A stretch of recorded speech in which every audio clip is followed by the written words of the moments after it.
նախկին ավականու անդամ ու նրանց անօրինական պահվածքը, նրանց թուրքապաշտությունը չի կարող ոչ մի հայի թողել անտարբեր։ Մենք պատերազմի մասնակից տղաներով ու զոհվածների ծնողներով մոտ օրերս իրականացնելու ենք 44 օրյա պատերազմի ընդվզումով, ազգային ժողովի դեմ պահանջով Գևորգ Գևորգյանի հետ միասին, մեր տղաների հետ միասին, եւ սա եւս մի հնարավորություն է մեր ժողովրդին Նիկոլին պատասխանատվության մեջ դնելու այն հայտարարության համար, որ ասում էր, որ մեր տղաներին մենք մտածված տարել ենք զոհելու, իր եղբայր թուրքերին է տարել զոհելու։ Նիկոլը պետք է պատասխան տա եւ բոլոր նրանք, ես իմ կոչս այսօր ուղղում եմ օպոզիցիոն բոլոր ուժերին, բոլոր պատերազմների մասնակից տղաներին, վերապահելով ինձ իմ ընկերների տված Սոսե անունը,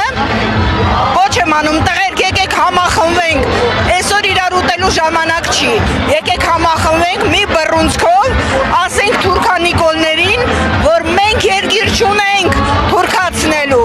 ու եթե Սամվել Կարապետյանն է լինելու առաջատարը, բոլորս համատեղ ասենք այո,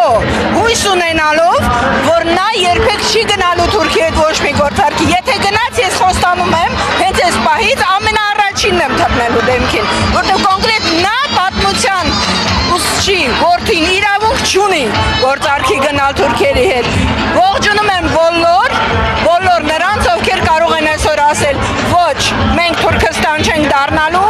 մենք ազան չենք կանչելու, կանգնած մեռնելը, չոքած ապրելուց լավ է տղերք։ Ուրեմն եթե կարող